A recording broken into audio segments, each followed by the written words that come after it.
We'd like you to draw now. You should have a card if you haven't sawn it in half. We'd like you to draw the world's first novelty teapot. Alan? Sorry, it all went... it's quite a draft in here, it turns out. What did I ask you to draw? Draw the world's first novelty teapot. Damn, you were listening. That's very good. It's gone out that side, but when you asked me, it was still in the middle. All right, so get drawing. The world's first? You mean we're inventing one? Or there is one that we should know about? This is nice. I like it when the class get on with their busy. They're busy and quiet. The teacher sits at the front just texting her friend.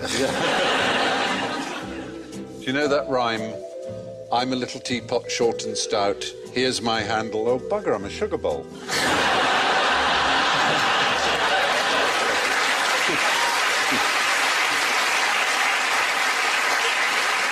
How are you doing? Is everyone ready to show yet? Yes, David, you look as if you finished. Yeah, I have finished. I'm very pleased with it. Is it an Indian goddess or a crab? It's a novelty teapot. Oh, yes, sorry. It's instructed, but I thought they have a lot of tea in India, and their vague goddess is a bit like that. And one thing, the best bit, the sort of business end of a teapot is the spout. So someone might have invented one with lots of spouts. A multiple spouted teapot. You'd have to pretty much surround it with and that's that thing on the front that looks like an ear, which is not an ear. That's the sort of... The handle. Does it come with a cream to treat scalding and burns? No, but it came in a society in which the burning of various members of it was not considered important by those in charge. Good point. Good satirical point. Yeah. What have you got then, Rob? What I've done is I've come up with a thing called handy tea. So it's a teapot. This actually, all jokes aside, this could be a goer. This... And the finger is cocking a snook to authority, so that'll appeal to the youngsters. But the rest of it, and I've called it handy tea. Yes. Which finger exactly? That's the thumb. It's a weird... No, you're absolutely... Yeah, it's a very weird... long... Unless it's the left hand... Which has got 5 fingers. You're absolutely right, yes. It's not anatomically correct. No, that's It's only a prototype. Anatomically correct. Contents may differ upon delivery. Right, anyway, but I think you'd have to agree there's something for everyone in there. I think it's very wise of you to have signed it. Yes, I have. If you hadn't, I would have nicked that idea. I'll probably leave the recording at this point in order to capitalise on it. Dara, what have you got? It's supposed to be an Egyptian character. Oh, yes. See, I thought you wanted the first one. I want some historical. And the Egyptian character is doing the traditional Egyptian hieroglyphic thing, but that it pours out of his arm. That's very clever. Now, fortunately, I don't know. I can't draw Egyptian clothes, so I've made him wear a small tuxedo. And a little dicky bow. So he's an Egyptian on the way to some sort of black tie event, maybe the opening of a pyramid. And you've not only signed it, you've actually put a copyright notice on it. Just in case that isn't the correct answer. I think it's actually... Superb. I just say to David, I've also now copyrighted it. Ah, very good. Well done. You have to put the date if you copyright something. Yep. Do you think I should copyright mine? Or do you think... I'd say save the ink. Alan, what have you... No, what I've done is I've done a bloke with a beak, and he's... It's a long, tall pot. Oh, yes. You can feel the feet as well. It'll stand there. That's his arm. And then it'll all come out of his... That works. His feet. And then his little baseball cap, that's the lid. The only drawback here is you will need long, thin tea bags. I think that's going to be a hell of a difficult thing to clean. But you shouldn't clean a teapot. Don't clean a teapot. You don't clean a teapot, You should never David. clean a teapot. No. Under no circumstance. Under no circumstances. No, well, It's being used as a teapot. If you came in and couldn't find the loo one night... I have only... a hunch, but I sense a hypothetical situation. This is not a hypothetical situation. I've only ever used a teapot for tea. But occasionally, if you make sort of tea in a teapot once in a blue moon when you can be bothered in a vague attempt to seem more civilised than you actually are, you then sort of leave, still got a bit of tea in you it. left Some it to tea go cold. cold. you rinse leave it out? No, you don't rinse it out because it you forget, stains. because immediately you're tired of being civilised and you want to go to the pub. You leave it for weeks and weeks and months, and then when you have a look in it, it's gone disgustingly mouldy. And it's talking to you. Yeah. At that point, the flavour that you would get if you didn't wash it from your next cup of tea is, if anything, too characterful. There is an animal that uses the golden spiral shape to capture its prey. Big cats. No, if I use the looping run to avoid if I use the word offside gyre, trap. will that help? Turning and the widening gyre? Otters. Does that mean anything to you? Otters. The falcon cannot hear the falconer. Is it a cow? Things fall apart, the centre cannot hold. Stephen? Yeah? Is it a cow? I thought you hadn't heard, sorry. No. Some sort of a hunting Hear the falconer. Is it a falcon? The mouse. You are bad. Yes, a falcon. The gyre falcon. It uses that shape too because it has this very strong centre part. It allows it to keep its head still. I thought a falcon does that. I thought Yeah, you said, no, talk about its eyes. The I thought way you- it flies around in a circle. I thought you said about the falcon and the mouse because the barley can't hear. Say again.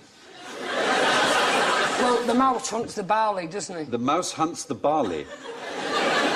Well, mice eat barley. Oh, I see, yes. You were talking about the falcon. Oh, yes. And what can't hear, and the mouse can hear the falcon, but the barley can't hear the mouse. No. Yeah. So, really, the mouse could approach the barley straight off, but he doesn't. He mimics his hunter.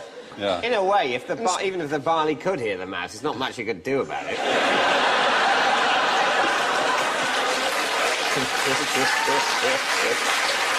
I'm almost certain that at some point the alarm clock's going to go off and I'm going to go, God, that was a weird nightmare.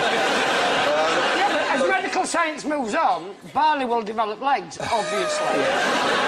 And the mice has had the foresightedness to learn to hunt his prey should, you know, GM crops develop further than the mouse's capabilities. So, is that what mice say to each other? They say, thank God, when the barley develops legs, that it's death. Of course he does! It doesn't benefit the barley to not be eaten. No. It needs to Barley be eaten. wants to be... There's certain... That's Oh, why the fruit hangs on the tree and glows brightly and wants to be eaten. Yeah. I've always looked at barley and gone, tart. So maybe You want to be barley baked. has got legs, but just doesn't use them. Just hides them underground. Yeah, maybe barley stalks mice. You mean barley's a slut? Right.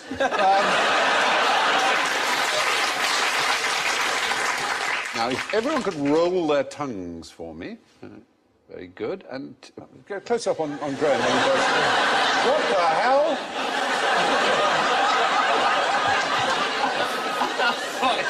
I think it's supposed to be an illustration of a child of two geniuses may not necessarily be...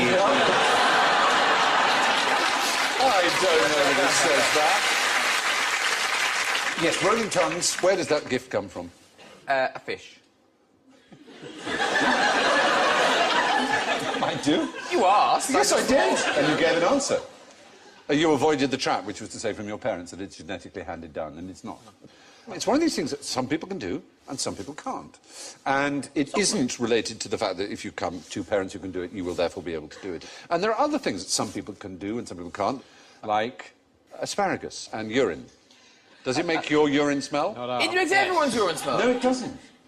Maybe not ladies. Yeah, mostly women don't have the... I mean, can you put your hand up if you've never noticed an effect of asparagus in the smell of your urine?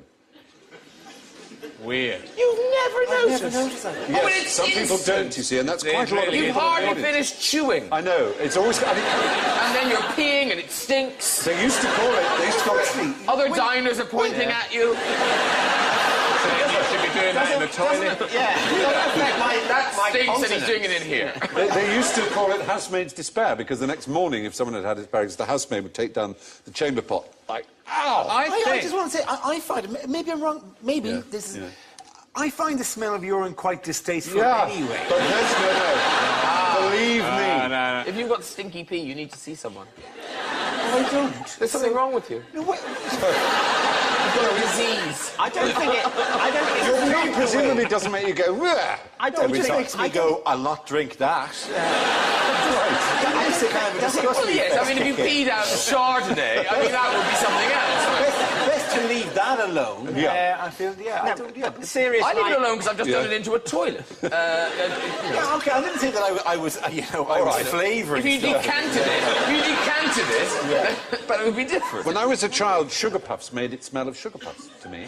Anybody else? Oh, good. Yeah. So nice I'm not to pretty feel sure alone, isn't it? People are a lot more interested in their wee than they'll admit. That's certainly true. I think People say, what are you interested in? People are interested in what comes out of them. I think there's a general rule, not in a kind of a icky way, but there is an element of...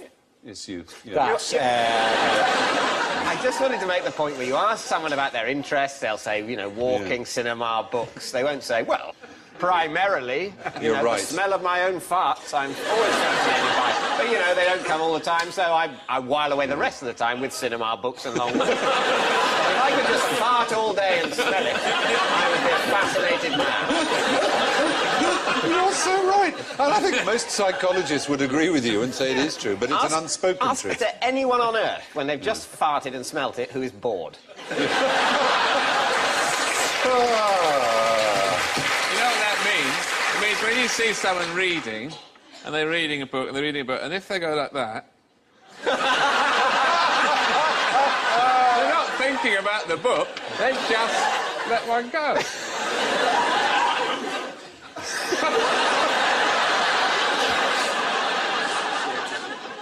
Now, why don't we have more women as guests on QI? You may well ask. Oh, I know this. No. Say So together. female. No, after you. Is it because women are just not funny? Yeah. No, that's right. But we're good at other things. We're good at raising kittens and knitting cakes. Yeah. I've heard this a lot. I've heard that women aren't funny, and I think there's a truth in this. I think that there is a scientific, possibly, relationship between a sense of humour and the male sex organ. People are always laughing at mine. Yeah, well, there you are. Is this to do with the fact that people always say there aren't as many female comedians as there are men? Because you know what? There are loads of female comedians. It's just that we just don't see them because they're systematically rounded up and kept in a pen just outside Harwich. Yes, Harwich. But you can go and see them and you can adopt them online. Yeah. And you can go and you can visit them and you can feed them lines and you might get a joke back sometimes. And then sometimes some of them escape and they disguise themselves as male comedians. But you can always tell which ones the male comedians are, the ones with the beards. Just like Life of Brian. Bill Bailey. Bill Bailey. Clearly a woman. But you know, it's really rare to be allowed to sit next to a female comedian. I don't know what they're worried that our cycles will suddenly synchronise or something. I'm not. I'm in disguise. I'm Laurie Bremner. I'm doing... I'm actually... Is it because once you get them started, they don't shut up?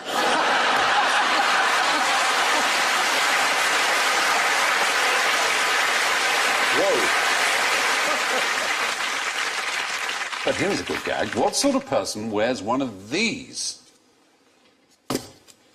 Lord. You can try it on yourself if you like. Oh, this is a good idea. It's got little... Ooh. What is that? Sound of polystyrene. Yeah, I know. There you are. Sorry, it is, isn't it? It's some... Oh, this is a tongue thing. Yeah? It stops You don't know your what they're lady called? talking. I can't remember what they're called. That's it. Does the word pony boy come in this answer? I don't know. Pony boy? Yes. Excuse me. That's it. Oh, I say, it fits you rather well. Oh, and it's got It stuck. sounded like you're having an idea then.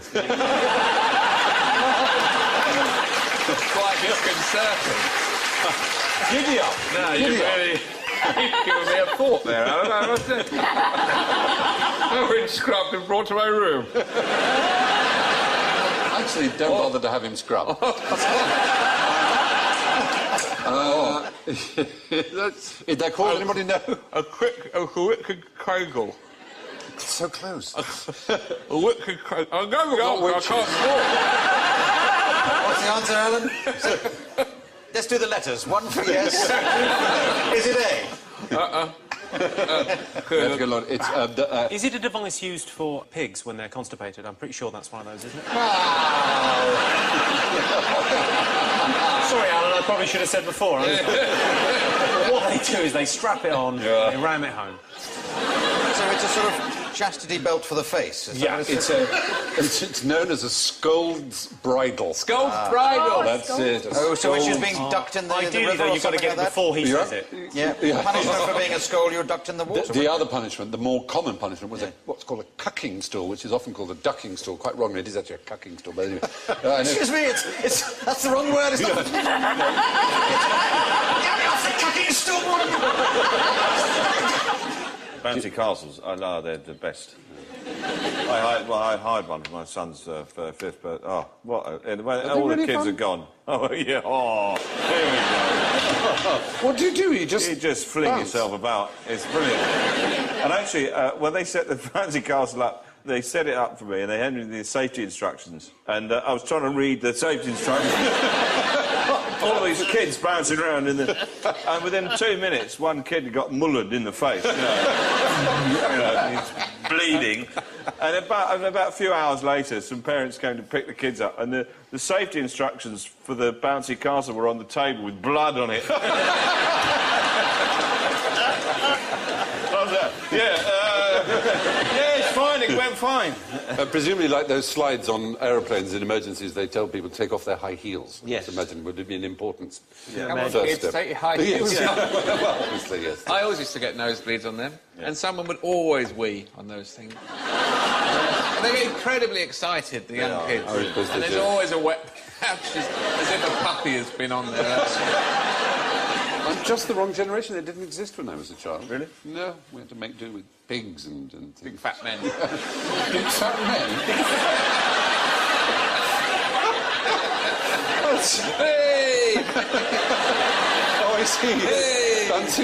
Dancing on the tummy. You remember? Uncle's tummy. Yeah. Come on, come on. At the country fete. Come on, kids. Come on, we're going up the sumo park. Come on. Someone's weed on me. Yes. The vicar has volunteered again. But it's, Come on, vicar.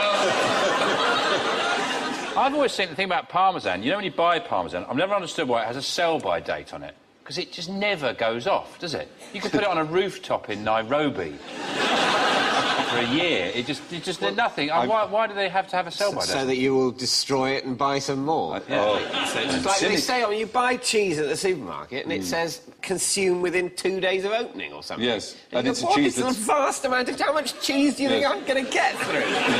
Why? It's fine. Yeah. They know it's fine. Plus it has a label on it saying 20 years aged. Yeah, so, I mean, exactly. And what, you've sold 2 days before it's completely inedible. It is true. It's gone off already. I mean, cheese, basically, hasn't it? Well, that's its point, exactly. Yeah. It is the celebration of what happens when milk goes off big-time styly. Yeah. It should just... I think You should work for the Milk Marketing Board. Get some lovely English milk gone off big-time styling.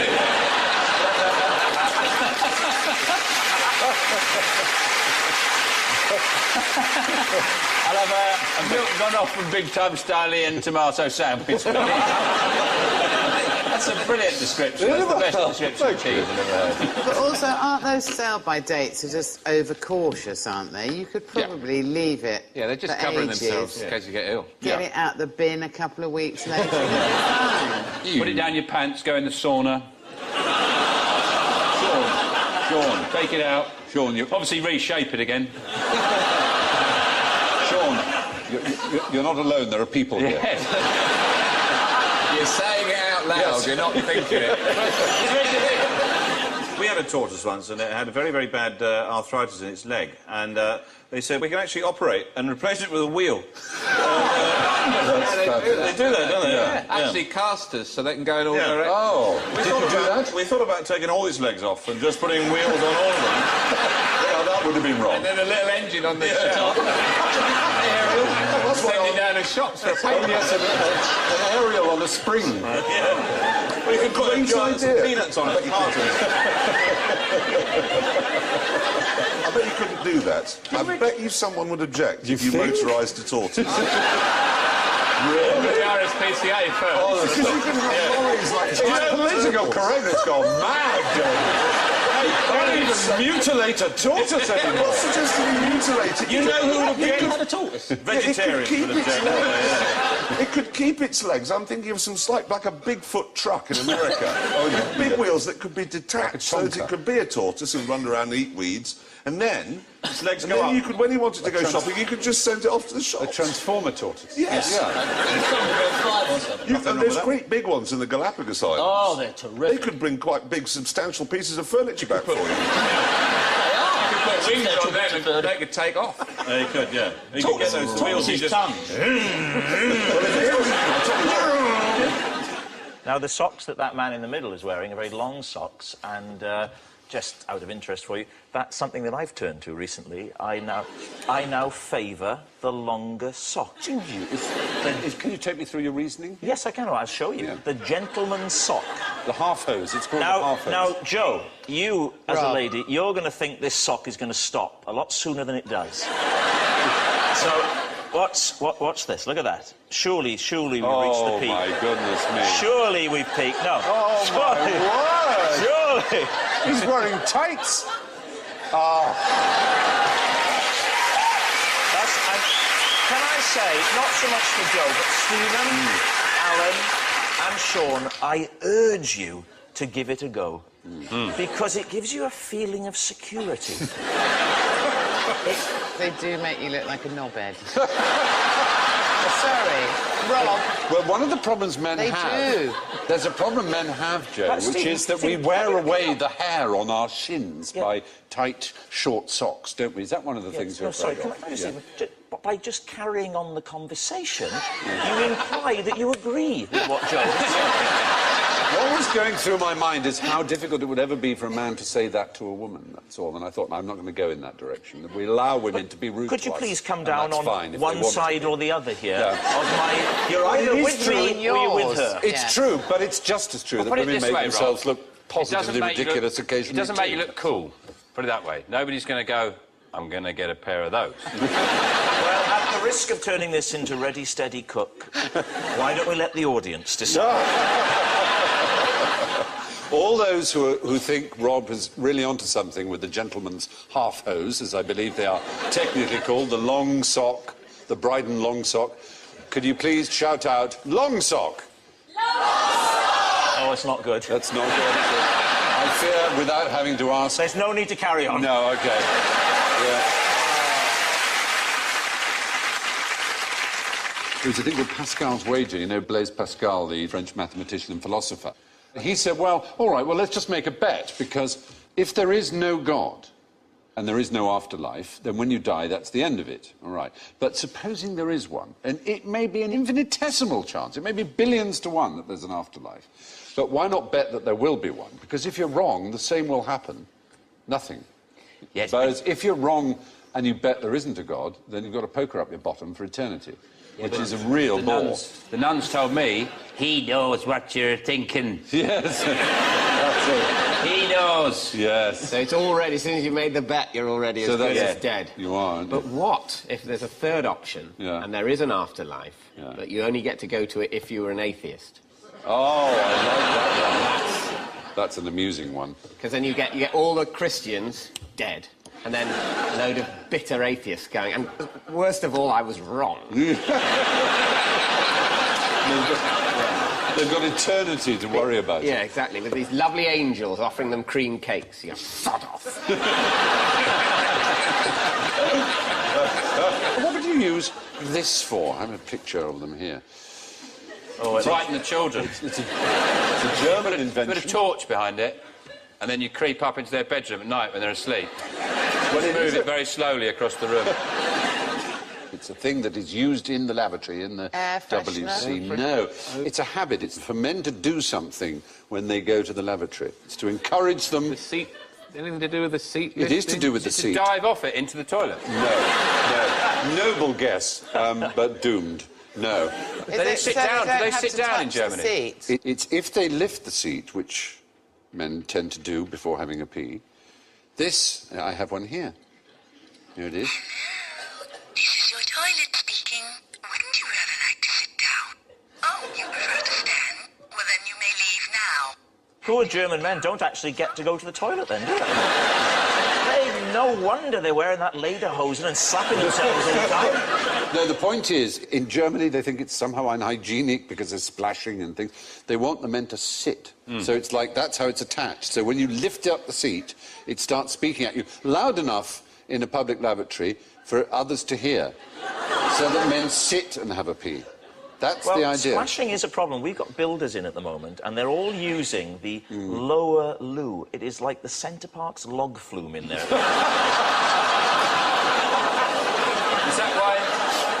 that why you've got the long socks? Do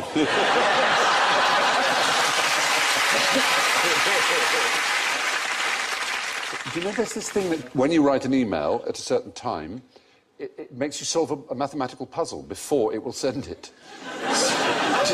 So that you kind of go, you, or, you know, I've always wanted to sleep with you or something, you sent to, you know, the Prime Minister or whatever. And then you press send, they go, I have to do that, and you think, oh, God. And by the time you've done it, you think, oh, my God, thank God I didn't send that. Yeah. Sobriety test. Yeah, or you can have another one that won't let you send it until the next morning when you have to come, and then you look at it and think, it's very Good clever idea. Isn't it? Yeah. But then if you were pissed, you go, I won't use that one, I'll use a different one. Well, there is that.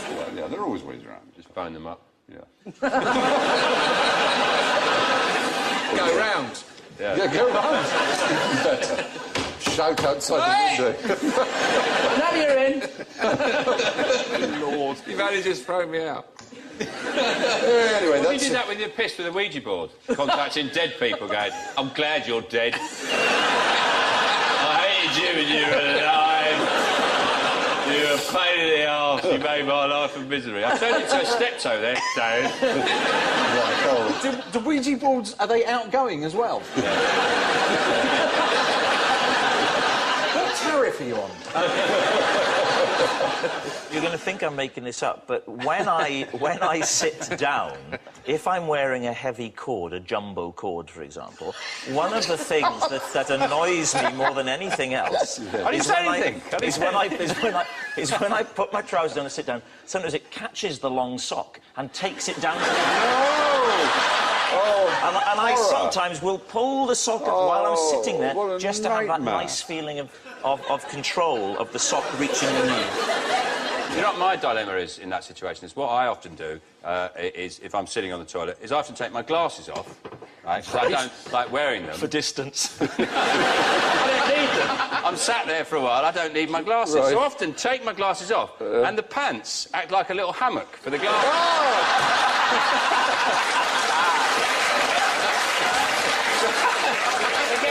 It gets worse, because what if I put them in there?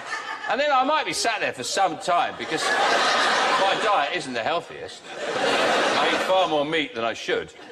And then so I might have sat there for 10 or 15 minutes. And then, when I stand up finished, I stand up to pull my trousers up, I forget about my glasses. Oh, no! And I go, oh, my glasses! And I've rammed my glasses deep into my under regions. Whoa. And I cleaned this pair, I think. Yeah!